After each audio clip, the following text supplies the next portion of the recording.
Welcome back to Sidewalk, Skyline podcast. I'm your host, Kevin Rogers, and today I have a couple friends that have been on the podcast before. So I welcome back Ejay Tupe, who's the now director of Toronto Mission Hub, Urban Mission Hub, and Mike Morency, the executive director of Matthew House, Windsor.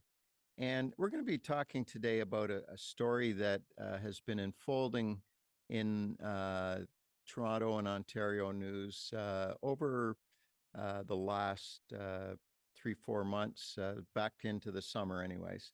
And what happened was that over 200 refugee claimants from primarily African nations found themselves sleeping on the streets. Many were outside of a homeless support center at 129 Peter Street in downtown Toronto. And initially, it seemed like there was a stalemate going on between levels of government when it comes to who was going to fund what. And in the meantime, over 200 people with no home needed some place to go. Well, into that crisis, there were 3 churches primarily that got involved by opening up their buildings to provide shelter and food. Revivaltime Tabernacle, Pilgrim Tabernacle, and Dominion Church International. Well, as those churches jumped into the fray and took many people into their buildings that were not set up as shelters, but to provide mattresses and bedding and start feeding them, and they eventually many of the asylum seekers ended up being put on the train, and many of them came to Windsor, and so Matthew House has been serving part of that population. So welcome, guys. And also today, Mike Morency is launching a new podcast called The Welcome. So Mike, why don't you, before we get into our discussion today, tell us a bit about The Welcome. Awesome. Thanks for having me today, Kevin. We're really excited with Matthew House to be launching The Welcome. It is really what we are doing today.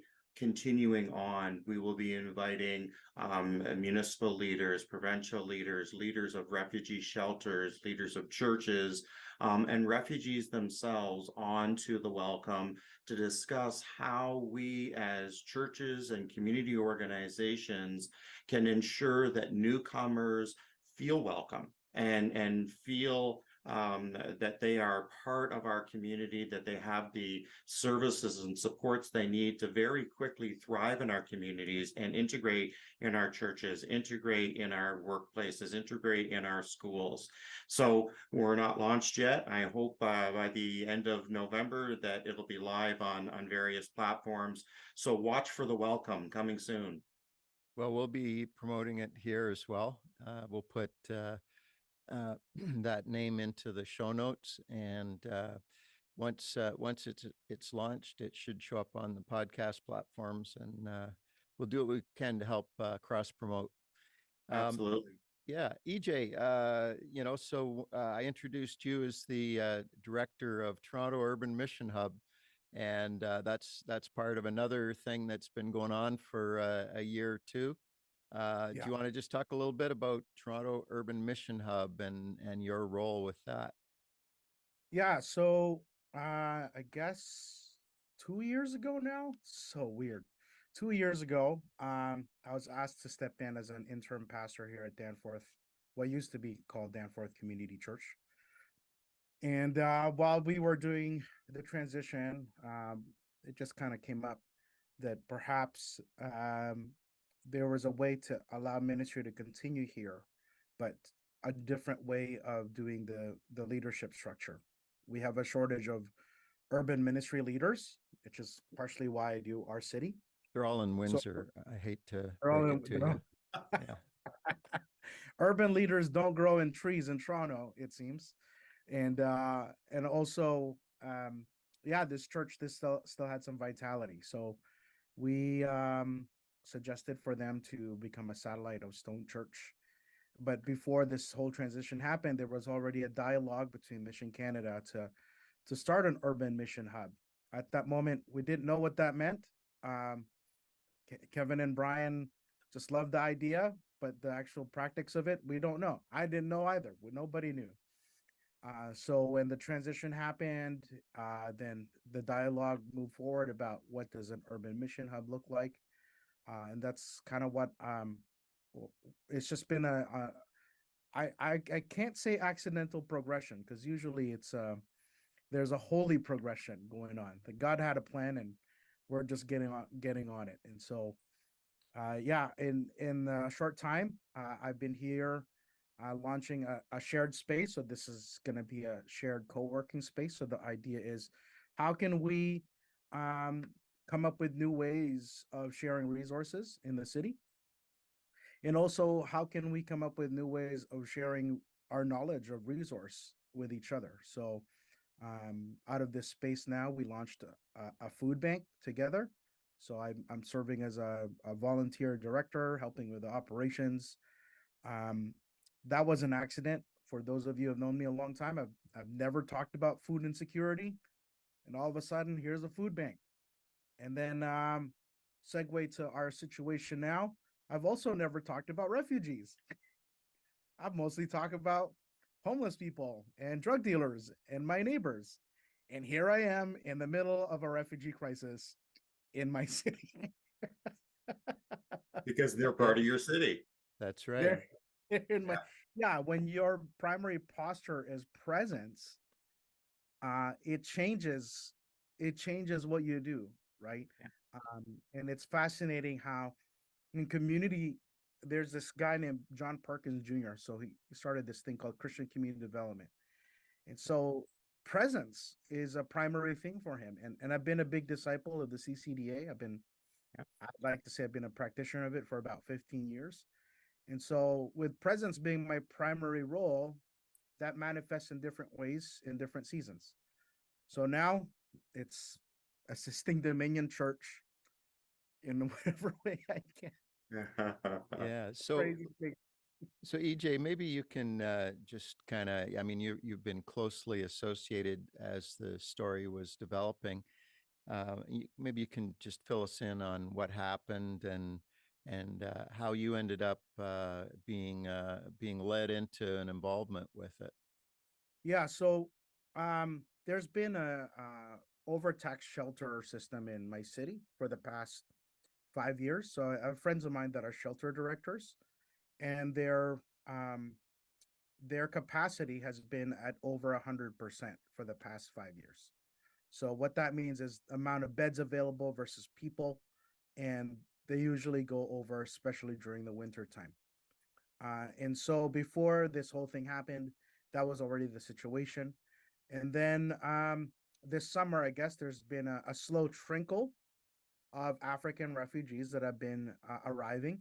And I say slow trickle because 3 to 4 per day doesn't seem like a lot, but when they have nowhere to go, and that goes on for weeks, now you get up to 300. So it was all over the news that right on Peter Street, the Toronto Shelter and Assessment Center had over almost 300 refugees that were outside trying to find shelter space. And the reason why they're out there is because of lack of resources. At least that's the company line, lack of resources. I would argue that it's also a lack of imagination. So people have valued policies over people. And so in, I guess, some Black-led churches and pastors just could not stand the sight of what they would deem as an immoral act, because lots of refugees come to the country, and for some reason, it's all Africans that were on the streets of Toronto. And so it was all in the news that mid-July, they organized to bring people into their churches and to try to push the government, whatever level that is, so federal, provincial, or municipal, to come up with something, because that's what was happening. So the municipality is saying, well, this is the federal government's problem because people are going in as refugees and there's no supports. And then the province is saying, well, we're not set up for this. And then and then the federal is saying, well, they're in your city, but the municipality is saying we're tapped out. So all this finger pointing has led to the situation. And I guess the pastors dipped their toes into something that, to be honest, they didn't fully understand. They weren't thinking with their head, my friends. They were thinking with their heart. So I guess that's a short way of putting the situation. Yeah, yeah. Mike, maybe you can just for anybody that's listening to the podcast and if they're living off of sound bites and political opinions and word on the street. Some people may not know the difference between somebody who is immigrating or somebody who is an asylum seeker. Can you just give us a quick overview of the different ways that people from other nations end up in Canada and who we're talking about today? Absolutely. So Canada actually has an amazing multi-stream immigration system. In many ways, it's the envy of the world. We have streams for family reunification and business class and education and private sponsorship and government sponsorship and blended sponsorship. And for refugees, who most people, Canadians, think of refugees as government assisted or privately sponsored, the Syrian refugees or the Afghan refugees, and they have somebody to meet them at the airport, help them with counseling, employment supports, help them with clothes, help them find housing. And the people that we're talking about are asylum seekers or refugee claimants. And these are people who, because of Canada's commitment to the Geneva Convention, they arrive at our border, enter our country, and they request refugee protection here. So unlike the United States, it's legal for them to do so. There's, politicians will sometimes start referring to them as illegal migrants, illegal immigrants. They're not. If their intent is to request refugee protection, they're entitled to do so. But the federal government says, well, okay, you're welcome to come in and we'll give you a safe and fair hearing when our system allows for that. But A, they haven't been investing in the system nearly enough. And B, they take the approach that until you've had a successful hearing, it's hands off. You're not our problem. And typically they don't provide shelter or food or any settlement supports for refugee claimants because they are not yet been determined to be what's called a convention refugee.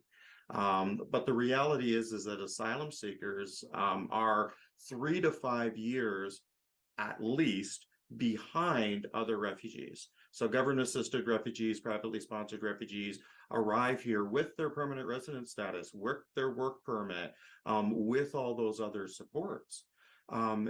Just to get their permanent resident status, a refugee claimant is typically looking at 3 to 5 years. And family reunification could be as many as 7 or 8 years before they're able to bring their children into Canada with them. So there's the big difference is that there is no program from the government to support refugee claimants on an ongoing basis.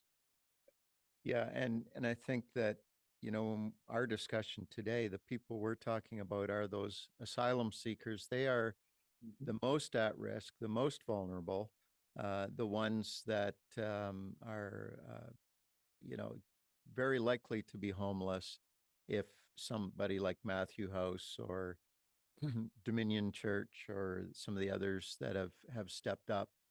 If we don't do something, they are homeless and not because of. Go ahead. Yeah, and much less likely to be successful in their settlement. Yeah. So rather than, for Matthew House, the person from the point they get their work permit is typically employed within about 8 days and off of social assistance within about 3 months. If you take away those supports, I know people at the hotels that it's been 9-10 months and they're not employed yet. They're still in the hotel. they're still on social assistance, and they're really struggling to find ways to integrate into the community. Mm-hmm. Mm-hmm. EJ, let's go back to where you first intersected with the emerging crisis in Toronto. How did you end up with Pastor Eddie and Dominion Yeah. Church? Well, I watched on the news. I've been passing by Peter Street, and I knew the situation. So when I saw the news, I was moved, and I was inspired. Actually, it's so great to see the churches step up, and so I just had some things to do. So I didn't. I knew that there would be a flurry of early adopters, so I waited until week 3 to show up. And literally, all I wanted to show up for was I brought some food from Second Harvest because of the food bank I started. I had extra food, and then as I'm there, I got to chat with Pastor Judith. She's the lead pastor of Revival Time, and I'm noticing that there are significant gaps that they are of that's flow like just falling through the cracks, just because they don't know how the system works. So, for example, one of the first ones was food. So I said, "Hey, did you get food from Second Harvest?" And she's like, "It's just down the street. I don't know how to do that." So I said, "Do you want me to do that for you?" She's like, "Please." And so I spent my that first week doing assessments, visiting each site. It took me a while to figure out what was fully going on because it wasn't just revival time. And then when I found out about Dominion, I also discovered the same thing. So there are two things I discovered. They're learning how to navigate the system, and two, they're learning how to run an emergency shelter right in the middle of running one. so, so they, No time like the present to learn, eh? oh boy, yeah. So oddly enough, uh, Brian Eggert and Kevin were on this meeting for my review of how, like, I have experience on both things. I've worked 10 years in shelter. I know how shelters work. I had an offer to be a director in a shelter actually earlier this year, and I also know how the city works. And so in 1 week, I did assessments. I made some small but big suggestions to help them like just function a little better. And then I helped Second Harvest start doing food deliveries. They just uh, basically what was happening was a very Pentecostal problem. The city was speaking in English, but it wasn't intelligible to the leaders of the church. And the leaders of the church were also speaking in English, but also unintelligible to the city. Yeah. So they were all speaking in tongues. And I'm there to interpret for both sides. That's an amazing explanation, EJ. That is so spot on as far as the disconnect between churches or charities, for that matter, and levels of government. Yeah. Yeah. And so the problem is, so there's these pastors who are speaking and they don't feel like they're being heard because they're not. But then there's the city or government officials who can't also admit that they don't know how to speak this language. But because they hold the power, they won't admit their own shortcomings, because that's the real issue here. And now there's been a flow of information. I've been helping here and there, and when I need to step in. So oddly enough, I'm in a very crucial role. And just just to give you a bit of a funny thing here, Mike, I'm doing a lot of executive director functions without the title, Yeah, or the authority, Or the pay. yeah, or the pay. yeah. Because you're doing it within the context of other people's organizations, because you're trying to help those churches do these things. Yeah, I Yeah, have to earn every inch of authority and trust and respect. yeah, which is fine. To be honest with you, that's been my life. I don't have much of an ego anymore. That doesn't need to be the EJ show. But it's frustrating. It's challenging. But at the same time, I switched to just focusing on Dominion because Revival Time had an end date, so they closed down their site in August. Yeah. And then Dominion is part of our fellowship. So, and Pastor Eddie is part of our fellowship. And it's funny because they asked me the other day, how does the PAOC work? And I said to them, well, it's like choose your own adventure. You get a membership fee. And if that's all you want to do, pay the membership fee, and then that's it, then that's what you get. Or if you want to show up to things and build relationships, that's also what you get. So I said, you're getting help because you asked for help and you're functioning in fellowship with me. So yeah, that's how I'm in here. It is precarious. This is the craziest thing I've ever dealt with in my life. So, in terms of being that cultural translator between two worlds, what who would you work with at the city? What kind of departments? Did you work higher than the city, or just primarily in City Hall? Oh, I've done it all. So I've had meetings with my MP. I've had Mhm. meetings with city councilors. I've had meetings with the SSHA, but I know how to navigate some of that stuff. I've been serving. SSHA. So that's a social service and housing administration. So they're the Okay. one Yeah. who run the shelters. Mm-hmm. So yeah, because I've been a board member in a city funded community center, I realized that our governance structure is actually the same as the city. So when I see how they do their agendas, how they do their committees, it actually echoes what I've been functioning in. So for the past five years, I've been serving in this role, and I thought it's just something I do, and it helps me have a voice with our city councilor. But I didn't know that it was actually teaching me skills that I would need for today. So I was Mm-hmm. learning governance. I'm learning how the city structure functions. And so in return, I'm trying to coach um, some of the leaders in here of how to navigate that. So, EJ, what kind of advice would you give to churches or ministries that uh, realize, hey, we need to work more closely with our city? What would you, if you were given a primer to churches and ministries who really, like you mentioned, how thinking with their hearts, and that's the starting point that then inevitably leads to, well, you also have to now start thinking with your head. Yeah, Yeah. yeah. Well, there's two things I would suggest. I would actually start with a theological renovation. Mm-hmm. We read our scriptures too shallow. Mm-hmm.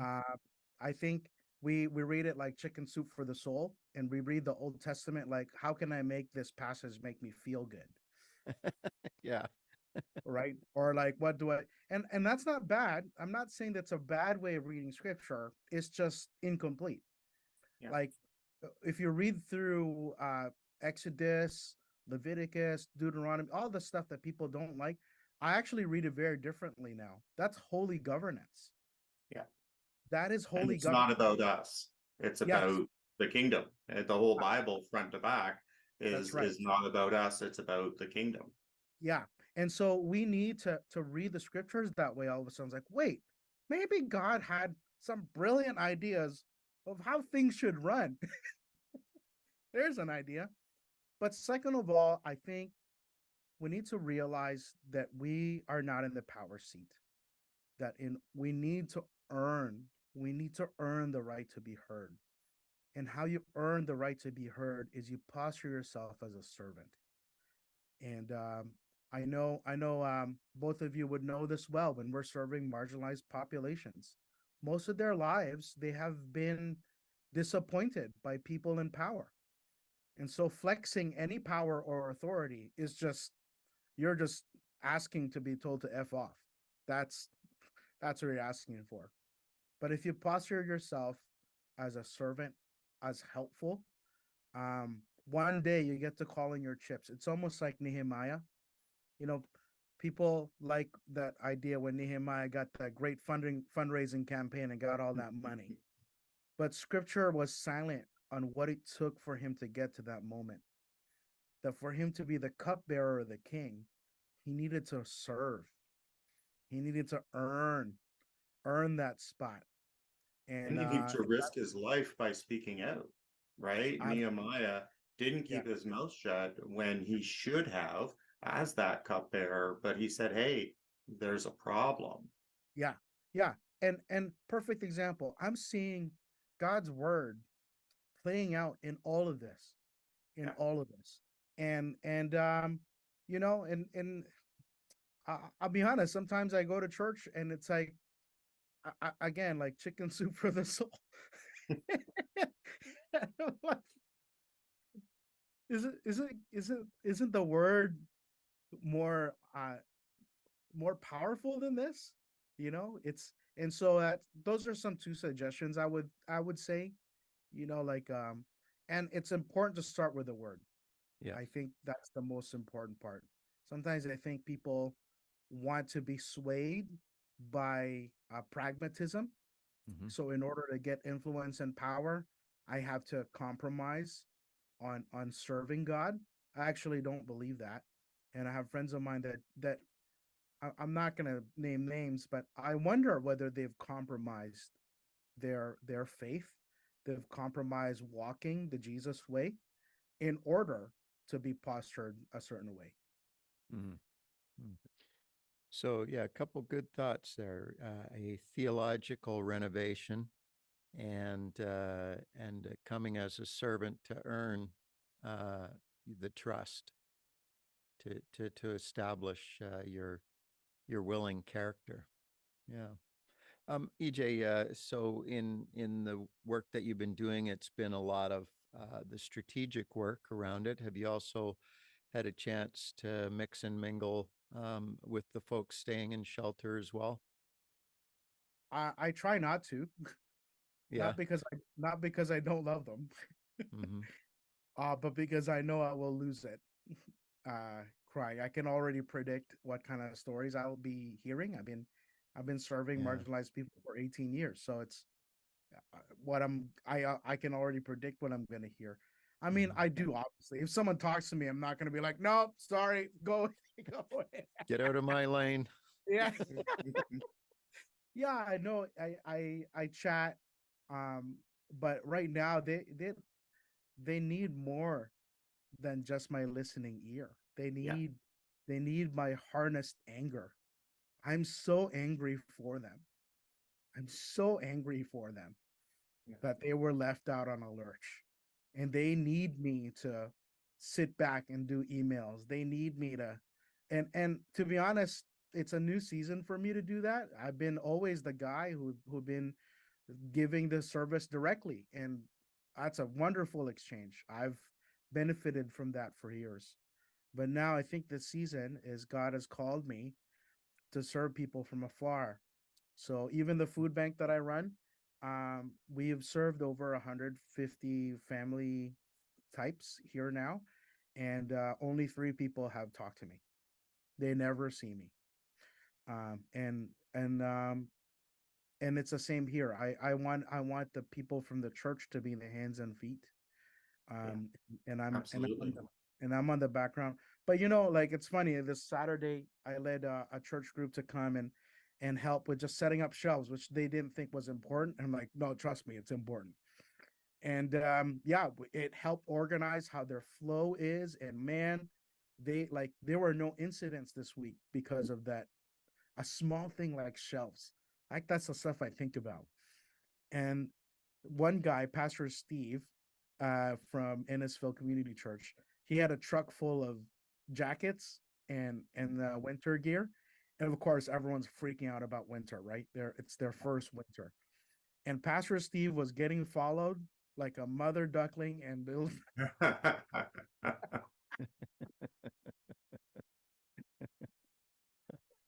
And he opened his truck and all the jackets were gone. Yeah. But those people from Steve's, I mean, people aren't stupid and they may not know the map, but they know Innisfil is not Toronto. So Yeah. they know that here this church is that drove in and gave them a coat, which says, I love you. Right. I mean, that is biblical, right? Yeah. When, if your neighbor, give them your shirt.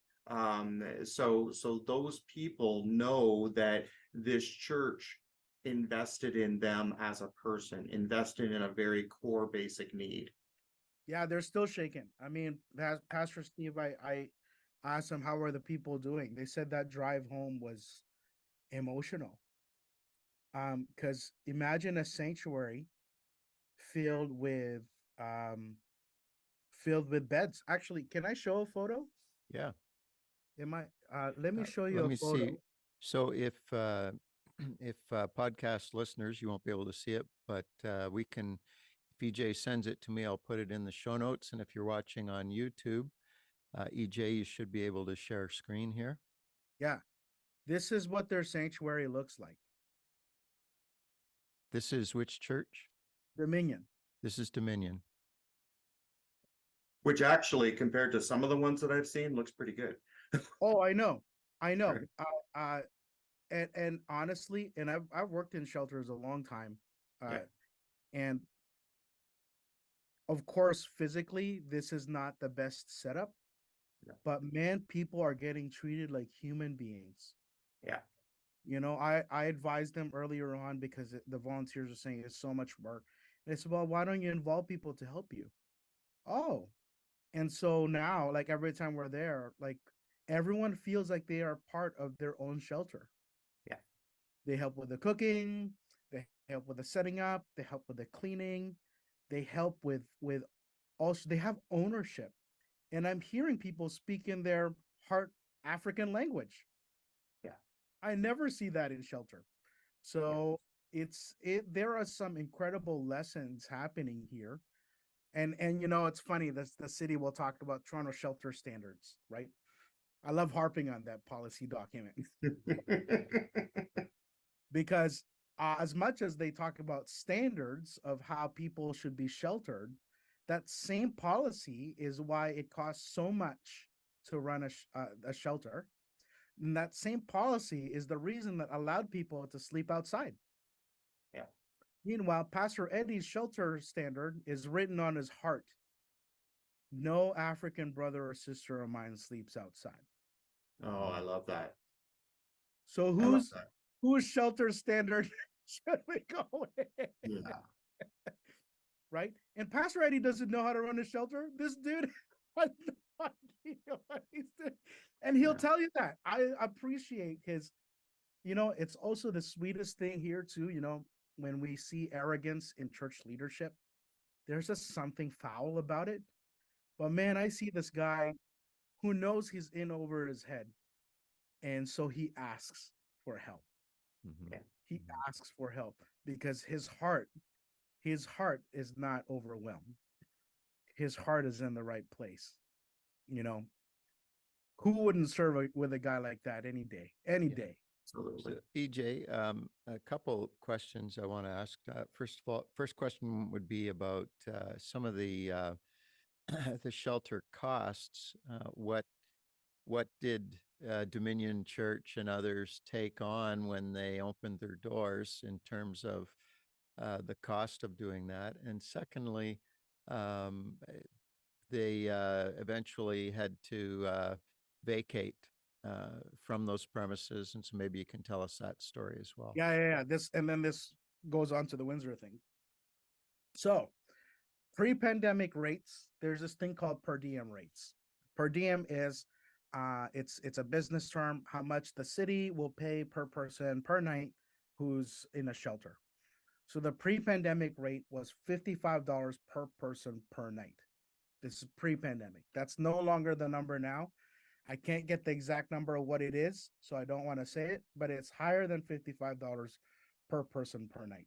So if you look at Dominion Church, so at first they had 150 people. So 150 people times 55, is 8,250 per day. Now multiply that by 30 days, that's $247,500 per month. Okay, that's a per diem rate of $55 per person per night. The per diem rate that I submitted to the city on their behalf was $18.48 per person per night. $18, literally a third of what the city used to spend. And it's fighting, and we fight tooth and nail to even get that. They should have said yes to that 3 days after I submitted it. And so the cost is high. The cost is high. And if this church, if Dominion Church was given appropriate resources, they would be running better than most shelters, I guarantee you. Yeah. Because they are driven not by business. They are driven by their heart. But that goes back to some of the language thing that you were talking about earlier, EJ, where the churches and the municipality are speaking different language. So, I mean, I was speaking to our MPP the other day, or MP, and he was saying, "Well, Mike, you gotta make a business case for them," and he's right, because that's the language that they're speaking. However, there's also, some trust factors that we as a church have to work on. But it goes back to that language, and Pastor Eddie is speaking the language of the heart, and the municipality is speaking the language of professional social work and business. But here's the problem. I met that gap. I wrote a proposal that made sense literally in their way of talking. Even the per diem rate, literally the budget I submitted was literally in their format. Like it was in their format. So the fact that they would have saved them lots and lots of money. That's right. But the fact that they were slow on it exposes the truth. It's not just the policy or the way. It's we've valued policies over people. We've valued the head over the heart. That when someone shows us a different way, instead of celebration, we look at it with skepticism. I don't know what kind of notes the city wrote about how Dominion Church ran.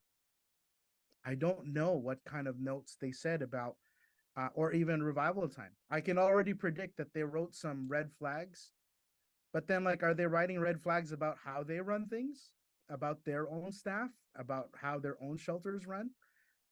I mean, but back to the story. So another layer of Dominion, because it's super complicated, is they don't own their space. They rent the church portion, and then there's a banquet hall adjacent to their church that's technically not theirs, but most of the time it's not used. So their landlord is a small Pentecostal denomination called the Church of Pentecost.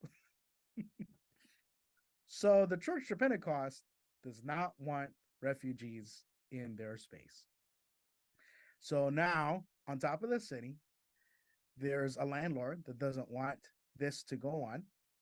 And then Pastor Eddie, with his shelter standard of not letting people be outside, allowed his number to balloon up to 248 people.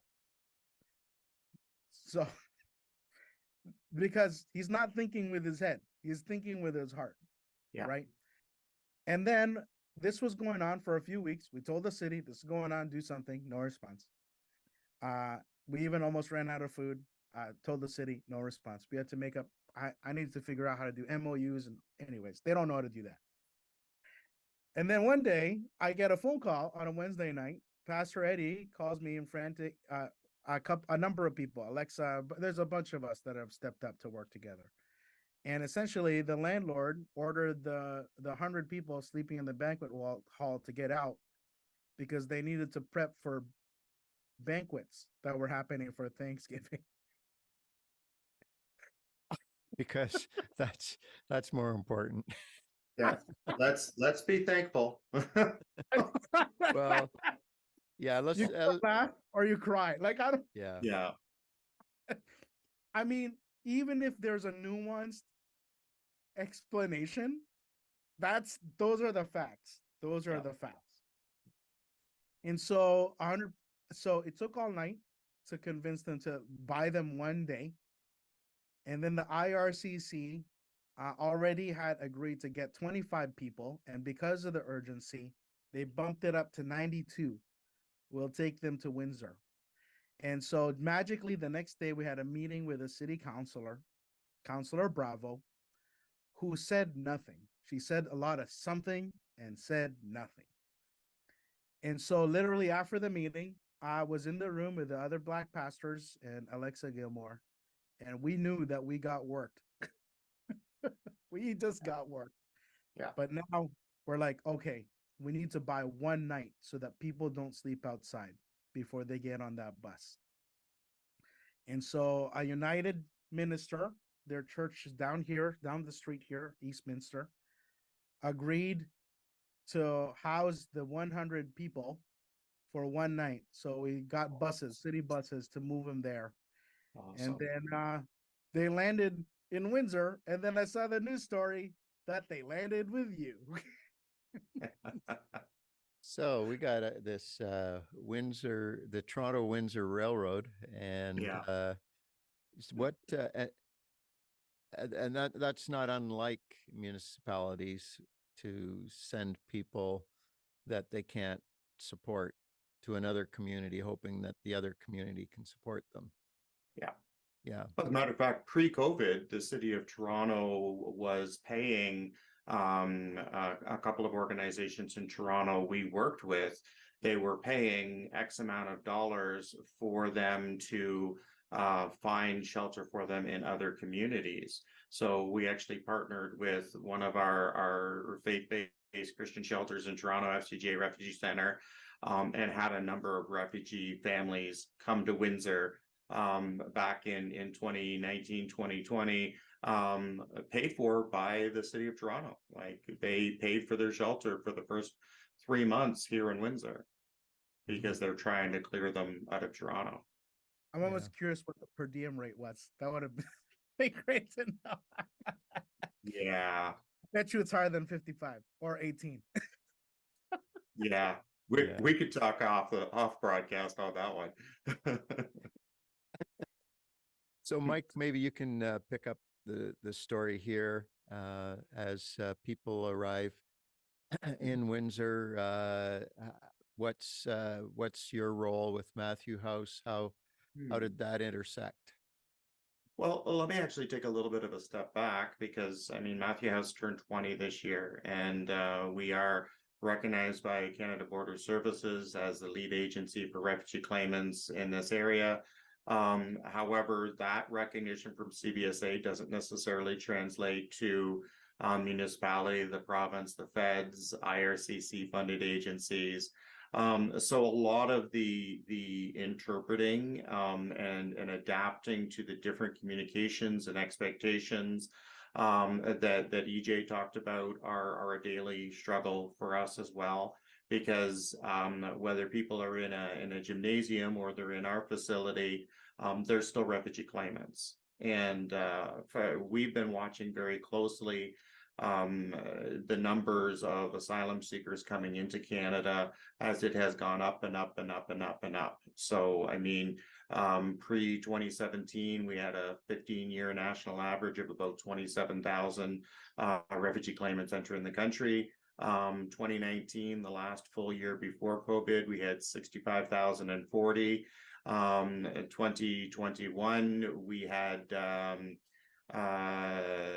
I forget, 2022, the first full year post-COVID, we were at just shy of 93,000. And this year, year to date, we're up 40% over 2022. So by the end of the year, I fully expect to see over 120,000 men, women, and children enter our country seeking safety and a fresh start. And they're going to go to Toronto, and they're going to come to Windsor, and they're going to go to Montreal. They land in the cities because they hope that that's where they're going to get the support. Unfortunately, not realizing that we're having a housing crisis, that our country has not invested in affordable housing, and certainly not invested in shelter services. So we've been watching that, and actually earlier this year we expanded. We added a second facility with an additional 11 bedrooms. So between the two sites, we went from having a capacity of about 75 to 85 at our primary location, to a total capacity of about 130. And that's actually, we're sitting at 128 as of this morning, who are staying with us. But we also, going back to the beginning of the year, IRCC began using hotels in Windsor for asylum seekers who had crossed at Roxham Road. As a matter of fact, apart from the ones that have been sent from Toronto recently, there were just shy of 1,500 asylum seekers that IRCC brought to Windsor, into 3 different hotels. Now, as those people have received support and moved on, that created some extra space that IRCC already had under contract. So that's when EJ and City of Toronto were like, we got to find a place for these people to go. IRCC was said, well, we're already paying for these spaces, and we won't even have a discussion about how much IRCC is paying for those hotel spaces with 24/7 nurses and 24/7 security. But Matthew House's role varies. So our model calls for us to use our model is a home and family model. And we really want to come alongside men, women, and children as brothers, as sisters, as aunts, as uncles, not mom and dad, but we want to support them in the areas that they need help until they can do it on their own, and really help them very quickly get there. Well, we're also, like Dominion Church, are donor funded. We don't get any municipal, provincial, or federal funds for our shelter or settlement services. So that means that our staffing capacity is limited, and we can only do so much. So with the hotels, both initially and now with those transferred from Toronto, we really had to look and go, okay, what supports can we provide? Where is the Matthew House expertise? And really, that's been for those living outside of our building in the hotels. We've really focused on helping them connect to lawyers and helping them tell their story, because IRCC is providing food and shelter for them in the hotel, but that doesn't mean anything. Getting a job doesn't mean anything. Getting housing doesn't mean anything if 6 months, a year, 2 years from now, they're kicked out of the country because they didn't get the help they needed to tell their story. So our desire is to really ensure that every man, woman, and child who has a story to tell, who needs protection, is able to articulate that story to the Immigration and Refugee Board. And that's really where we've been focusing, but it certainly has stretched our resources, because one of the things, and EJ, I don't know if you have seen much of this, but we're seeing a lot of inland claimants. So these are people who, because of the recent change in the Safe Third Country Agreement, they land at Pearson Airport, and rather than making a refugee claim right there, they are entering Canada as a visitor. And the process to make their refugee claim is longer. And during that time period, they're not eligible for any social assistance. And depending on the municipality is not required to provide them shelter. So normally Matthew House would, 1 to 5% of the people staying with us would be in that category. And right now we're seeing 30% of the people staying with us are in that category, where they're not eligible for any social assistance. They are fully dependent on us for their shelter, their food, their medical needs, you name it. Yeah. Yeah, there are people with eligibility issues that are arriving, and they are falling through the cracks. And this is again when we value policy over people, right? Mm-hmm. So, and a lack of, I don't know, I don't want to say imagination. It's will. It's a will issue. Yeah. Because even with dealing with SSHA, I'm noticing staff who really care, but it ends above their heads. Yeah. It ends above their heads. The And flip side is, EJ, Toronto has a newcomer office. Toronto has this SSHA department. there's no newcomer office that got shut down years ago. Oh, So that's the okay. dialogue to bring that back. Okay. So, Yeah. so it's a breakdown, and the churches fill the gaps. Yeah. And my argument was, why don't you just accept this is what you have? The pastor showed you a different way. Equip them to run it better. Yeah. And right now, I sent a proposal to uh, both on a municipal level, and I gave them a caveat. So I'm just trying to buy them time through the winter. I'm like, okay, why don't we use churches as emergency shelters for refugees for up to 450 people? I found out that churches already zoned as municipal shelters. Yeah. Yeah. I didn't know that. And I asked for a cost. I asked for the pre-pandemic rate of $55 per person. And so the cost for 450 people would be $2.2 million. But when I gave this submission, you're going to find this funny. I literally said, I don't want my plan to be picked. If my plan gets picked, it's because it's the best one. Please, someone else come up with a better one. Yeah. Come up with a better solution. Yeah. And EJ, I mean, this is jumping ahead a little bit on Kevin, but there are better things that the church can do. Matthew House has a host home program, and we have about 7 hosts right now, but it's like pulling teeth to get hosts.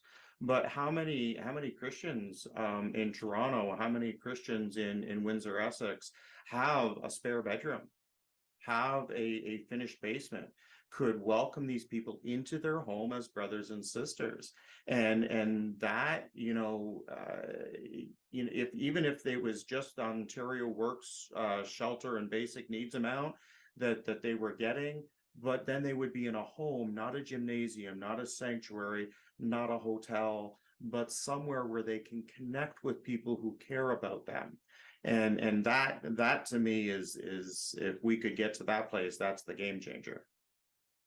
I mean, for space in Toronto, it doesn't exist because there's the one thing that nobody wants to talk about here.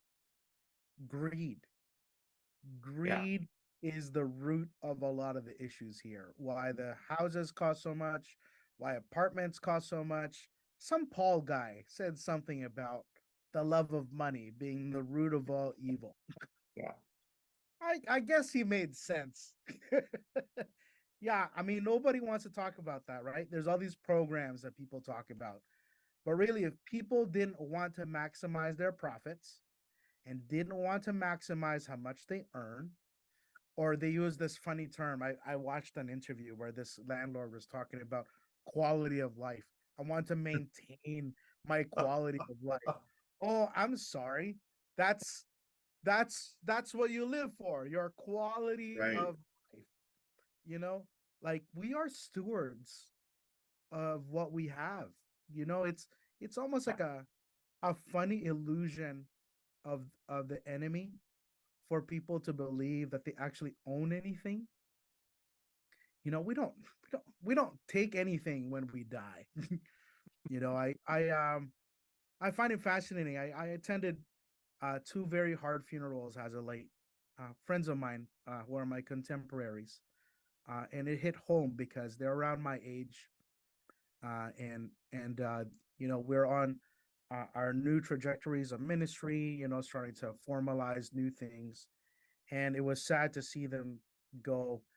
But one thing I did notice is that the impact of their lives was very palpable. I went to 2 very packed churches.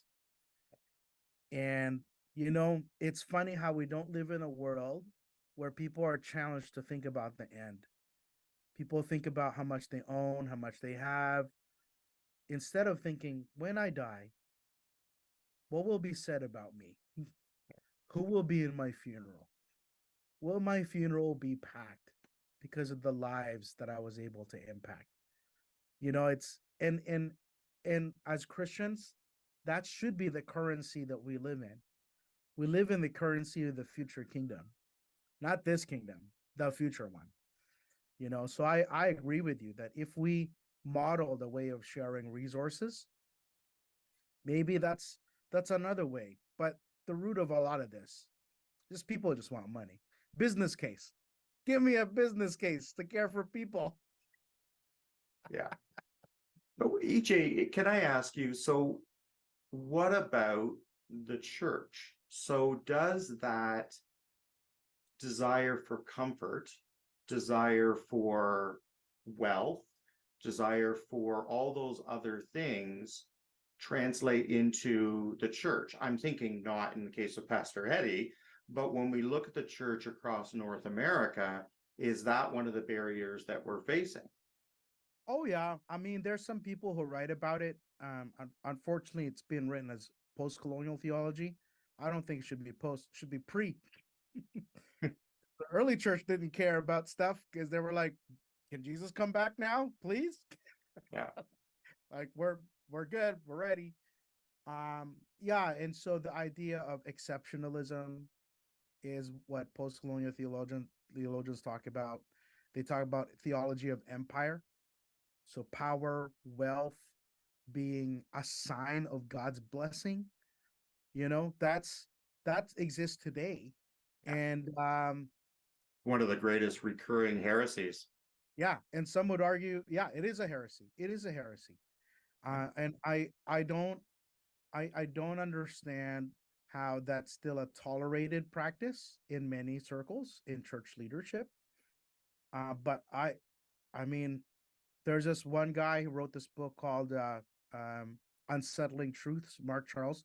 Very hard book to read, but very truthful.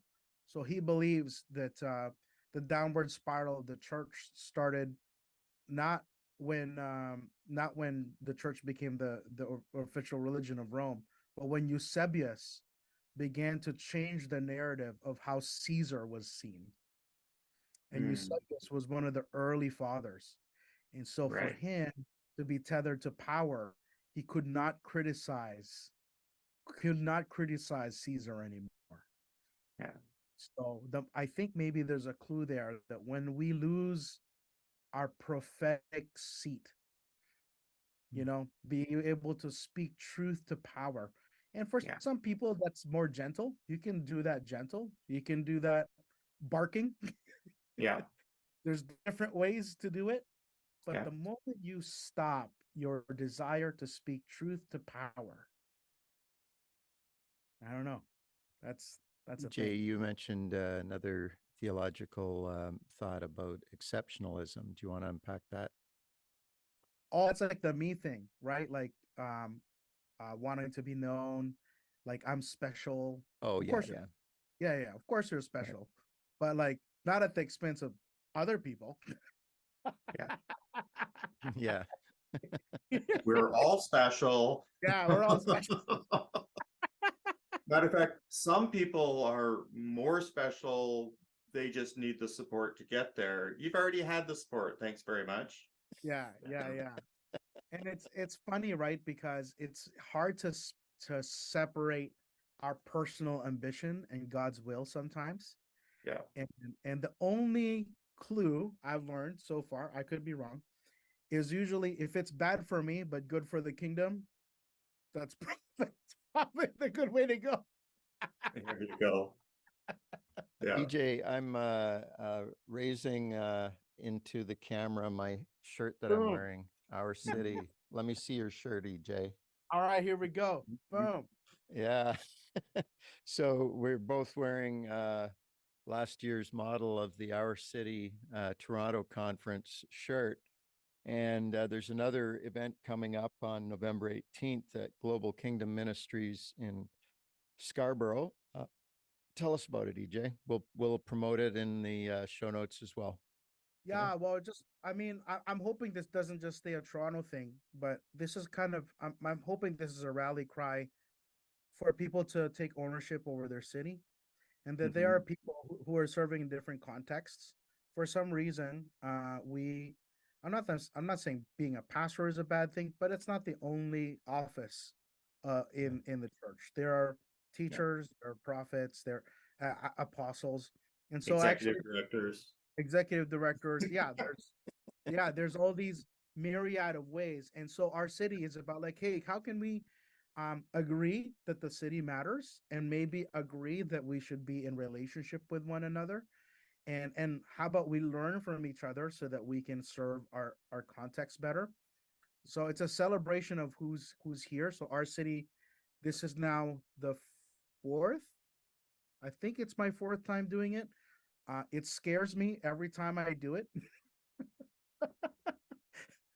always always makes me nervous. Yeah. But I guess I just can't let go of the idea of people agreeing to raise the Jesus banner higher than their own. Yeah. And I'm also thinking about the next generation. You know, I want I want there to be younger people who are in the room that see a Kevin and say, you know what, I want to be like that guy. I want to see Including the people beard. include all in all. Including the Actually, beard. Yeah. that's a thing. That's a thing right now, man. The beard's in. That's a high bar right there. There you It's a go. high point. Yeah. Well, I happened by accident, right? Like Paul Burke was the one who spoke at my school, and I was just some guy in the room. He didn't even know who I was. Uh, but what he said inspired me, and now I'm here. And so I happened by accident. That was not intended by Paul. Um, but now I'm being intentional. And I hope that we do the same, you know, like the legacy here, the currency that I'm after is not wealth in this world. The currency I'm after is the kingdom of God on earth as it is in heaven. Yeah. And tell us about some of the guests that you have presenting at the conference. Today Oh, conference on November 18th. Yeah. some Dave Wells guy is talking. I hope he's good. David Wells. Oh, he's top shelf. Yeah. No, he's the general superintendent of the PAOC. But what I love most about him is he models unity. He models ecumenism, you know. He knows that there's theological disagreements in different camps, but he shows up in people's places anyway. And that's relationship. That's raising the Jesus banner higher. So he's our plenary speaker. My friend Amita Mansray Richardson, um, she's the new MTSD director at Wycliffe College, part of U of T. So she's gonna talk about human flourishing, both in theory and in practice. My friend John Ferreira is going to talk about co-vocational ministry. He is talented young man. I love how gifted he is. He's a business owner and a pastor, uh, and he did that intentionally. That's not accident. My wife Cheryl Walsh is going to talk about parenting faith. That parents need to be intentional with discipling their children and what this that discipleship look like. And she's going to talk about stats. My friend Heskus Mandafro, who's a pastor with the Ethiopian church, is going to talk about newcomers because he was one. I used to be one. My wife says I can't say I'm a fob because I'm not fresh anymore. Fresh off boat. Yeah, I came off the boat, but a while ago. Oh, It's been a while. a fob. I hadn't heard that before. Yeah, and I'm trying to think of my friend Brad Sider, who is the Mhm. director of Maxwell Mayan, the second largest shelter in the city. Brad and I go way back. We used to serve at Young Street Mission at Evergreen together. We've been in the trenches for a long time.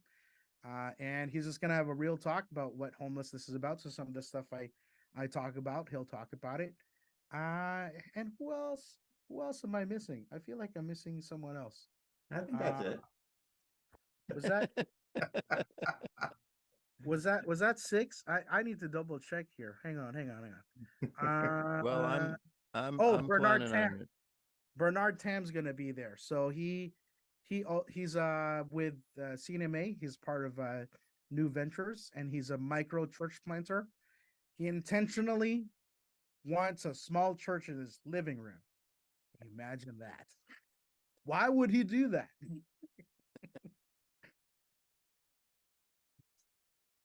Well, I'm planning on being there again, and maybe we'll have a few people from Windsor that'll want to come up for it too. So we'll help cross promote the registration for that.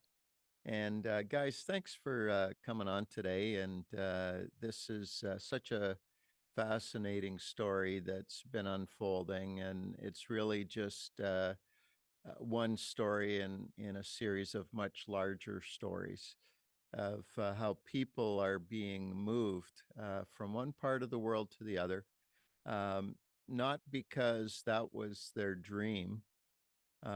Some people come to a new country because that's their dream, but a lot of people are coming and they've been running for their lives. Yeah. And we want to see Canada actually get better at caring for immigrants and asylum seekers and undocumented. And there'll always be naysayers who say, "Oh well, they're all these people are taking our jobs, and all these people are doing this and all doing that." You say that all you want. What does Jesus have to say? What do the scriptures have to say about how we're to treat the foreigner in our land? And I mean, the government has a big part to play, but I would argue that we as the church have an even bigger part to play. And so, thanks for being on, guys, and peace. We'll see you soon. Wait, he's got a question.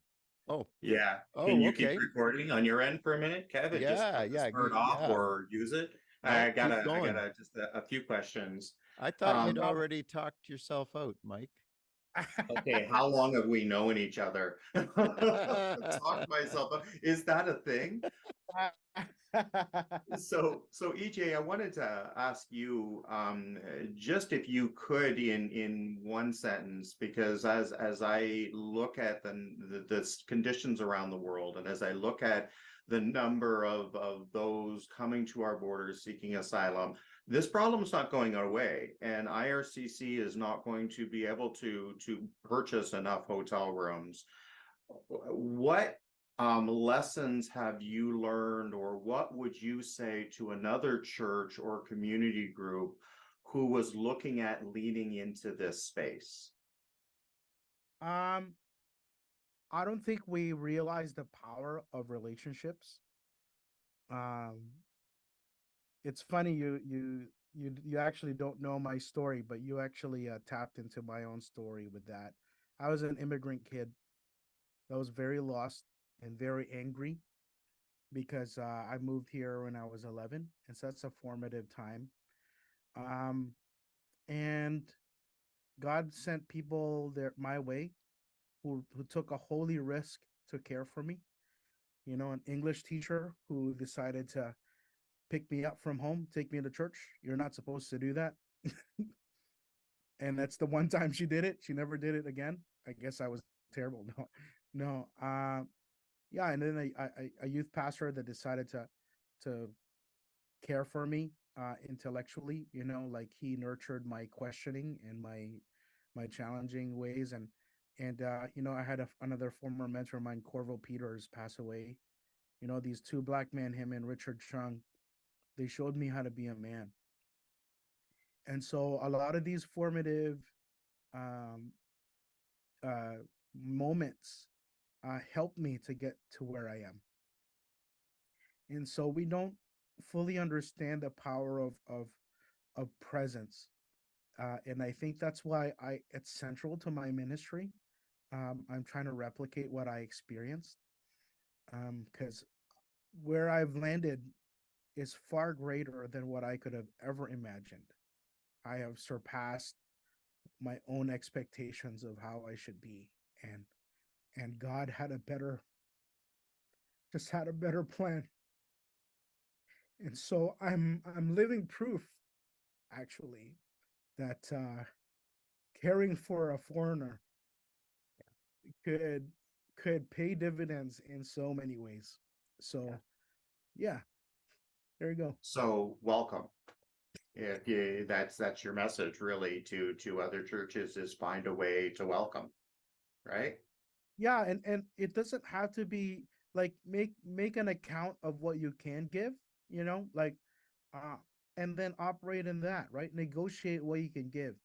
If what you can give is friendship, then give that. If what you can give is and that's all you can give, it's still something.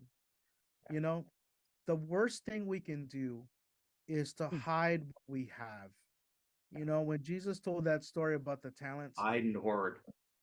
I don't think people ever read that with fear and trepidation. you know, like we will be held to account that if we did nothing with what we have, we're going to be asked. Yeah. Just like we're going to be asked, hey, what's up with the kicking out the 100 people for that Thanksgiving banquet? Yeah, absolutely. That's Thank like, God I don't have to answer for that. yeah, Right? So you never know. And it I've always been telling people this because sometimes people do think the things I do are crazy, and I think they're crazy. But I tell them it begins with just having a posture of obedience. It's like, yeah, you okay, Lord, what do you want me to do? Where do you want me to be? And for some people, you're just asked to be faithful in the small thing. That yeah. what's small to you is part of a bigger plan that God had in store. That's right. Not everybody's called to step out of the boat. And if you're not called, you probably shouldn't. But if you are called, it's not crazy to lock eyes with the master and step out of the boat. Um, uh, so one of the questions that on the welcome I ask guests is simply, and Kevin, maybe I'll start with you, is what does welcome mean to you? When you think of that word welcome, what does that look like in your ministry? What does that mean to you personally? Um, so I think, first of all, it implies relationship, not just access. And it's a invitation into your wellness. Come into what is well. And I would take it all the way back to the whole notion of shalom, the intended state of wholeness that God desires for the world, and how that kingdom is running opposite to empire.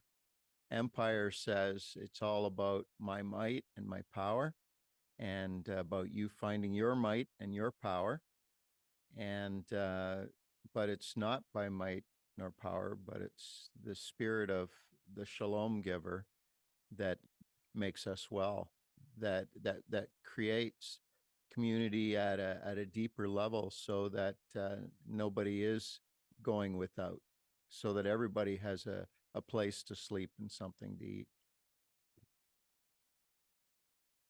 Excellent.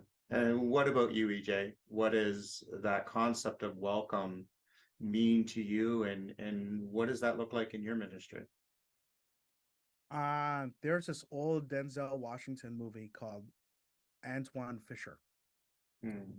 And this young guy was troubled and angry, had a very sordid past.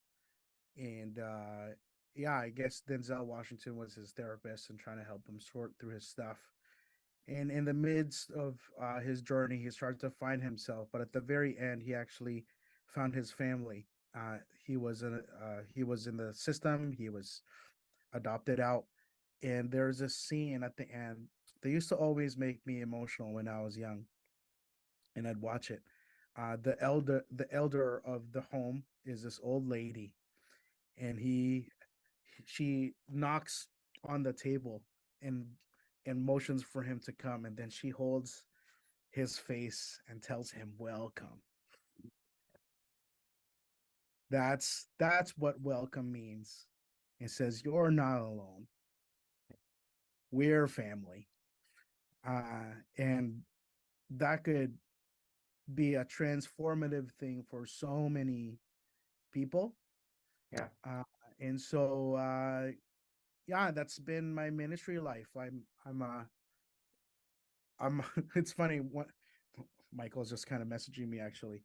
This guy, uh, uh, I've known him 15 years since he was like homeless and sleeping outside, and I helped him get housed, and we were still in a relationship, and I took him out for his birthday earlier this year, and says to me, EJ, you're a great dad. Because I have a 5-year-old. He's like, oh, thanks, man. I really appreciate that. And then he says, we gave you lots of practice. That's excellent. All right, well, I take it back. Thanks, jerk. But yeah, in my own woundedness, I was able to be a father figure to many young people, and yeah, that's welcome. That's saying, hey, you know, I'm not your worker. Yeah. Let me It's let me go ahead, flip the Jeff. question back to you, Mike. What does welcome mean to you? Uh-huh. I think for me, a welcome is it's tied very much to family. So I'm the youngest of 7 kids, abusive alcoholic dad, but my mom demonstrated welcome in every word that she spoke and how she operated our home.